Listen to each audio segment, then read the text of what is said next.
आप भी लिखेंगे चुनाव आयोग को कि फंड्स कुछ दिए जाए पॉलिटिकल पार्टीज को?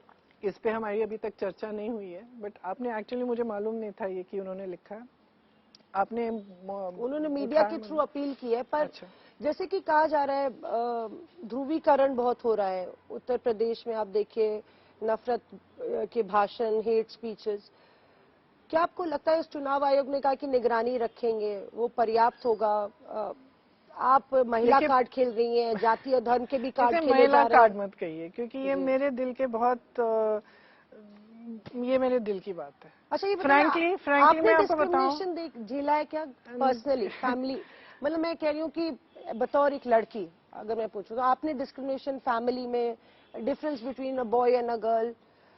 मेरी फैमिली में, फैमिली की जो मुखिया थी, महिला थी, इंदिरा जी, तो जब उनकी हत्या हुई तो मैं 12 साल की थी। तो मैंने एक ऐसा कैसे कह सकते हैं, मेरे पिताजी और मेरे चाचा जी एकदम पूरे आदर से उनसे बात करते थे। कभी एक बार उन्होंने अपनी आवाज नहीं उठाई इस महिला के सामने, जो हमारी परिवार की मुखिया थी। ठीक है, तो मैंने कभी ये एक्चुअली अपने परिवार में कभी ये नहीं मुझे महसूस किया गया, या मैंने कभी ये महसूस नहीं किया कि मैं लड़की हूँ इसलिए मैं ये चीज नहीं कर सकती, या मैं लड़की हूँ इसलिए मैं घोड़ा नहीं चला सकती, या मैं बंदूक नहीं चला सकती, या मैं कुछ ऐसी चीजें जो सिर्फ बॉयज करते हैं मैं नहीं कर सकती। कभी महसूस ही नहीं किया, क्योंकि सबसे पहले तो मुखिया महिला थी। तो जो मेरे जो बचपन में ही ये सारी जो आइडियाज हैं दिमाग में आती हैं, तो बचपन में से ही मैंने देखा कि सबसे ज्यादा तो लोग घबरा रहे हैं महिला से घर में। वो गुस्सा चढ़ता था उनको तो सब ऐसे गायब हो जाते थे जैसे सब स्टाफ, सब लोग।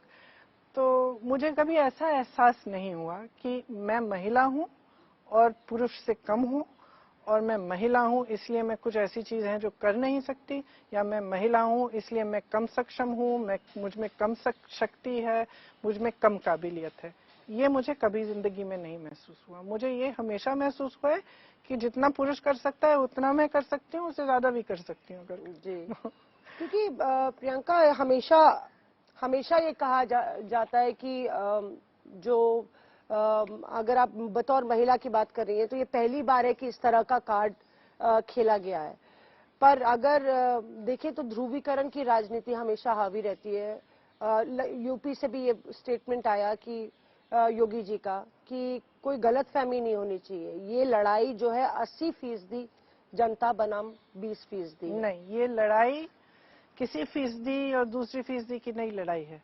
ये लड़ाई है इस देश को आगे बढ़ाने की लड़ाई है, नौजवानों को रोजगार देने की लड़ाई है, महिलाओं को सशक्त करने की लड़ाई है। चाहे वो महिला, चाहे वो नौजवान किसी भी वर्ग का हो, किसी भी धर्म का हो, किसी भी जाति का हो, उसका हक है। हम कोई एहसान नहीं कर रहे हैं उस पे, उसका हक है। तो ये कहना कि समाज के एक गुट का दूसरे गुट के खिलाफ लड़ाई है, नहीं, ये देश के लिए लड़ाई है, देश को आगे बढ़ाने के लिए लड़ाई है। और उत्तर प्रदेश इस देश का सबसे बड़ा प्रदेश है, सबसे ज्यादा आबादी है, सबसे ज्यादा नौजवान है। ये उनकी लड़ाई है, ये उनके हक की लड़ाई है।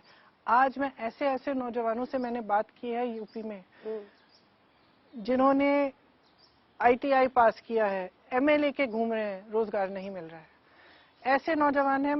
मुझे इतना दुख हुआ कि जब वो जूम बंद हुआ मुझे रोना आया, क्योंकि मैंने अपने बच्चे के बारे में सोचा। इस लड़के ने 6 सालों से इंतजार किया। इसने एक एग्जाम किया, भर्ती का एग्जाम दिया, पास हो गया, उसकी नियुक्ति नहीं हुई। फिर उसके का कोई कट ऑफ या कुछ था उसका, उन्होंने पहले कहा था कि 50% है या जो भी था, उसको एग्जाम देने के बाद बदल दिया। फिर उससे वो निकल गया, दोबारा एग्जाम दिया, तीसरी बार एग्जाम दिया।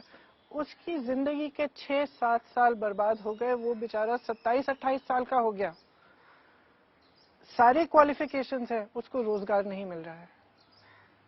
मैं ऐसी महिलाओं से मिली हूँ जो इतना संघर्ष कर रही है अपने जीवन के लिए, दूर दूर जाती है, नौकरी चाहती है, सशक्त बनना चाहती हैं, अपनी पढ़ाई के लिए पूरे परिवार से लड़के पढ़ाई करती हैं, लेकिन उनके लिए हमारे पास कोई जवाब नहीं है। उनके लिए जो उत्तर प्रदेश की सरकार है कुछ नहीं कर रही है। तो मैं ये बिल्कुल नहीं मानूंगी कि ये लड़ाई एक ऐसी लड़ाई है कि समाज के कुछ अलग भाग हैं उनको लड़ाने की ये लड़ाई है। बिल्कुल नहीं है। ये उत्तर प्रदेश के नौजवानों, उत्तर प्रदेश की जनता के भविष्य की लड़ाई है। हम शहरों को अच्छा कैसे बनाएंगे, हम शिक्षा कैसे दिलवाएंगे, हम सेहत स्वास्थ्य की सुविधाएं कैसे मजबूत करेंगे, हम रोजगार कैसे दिलवाएंगे, यही तो लड़ाई है। इसलिए मैं बार बार कहती हूँ कि भटकाने मत दीजिए, जो असली लड़ाई है उसे लड़िए।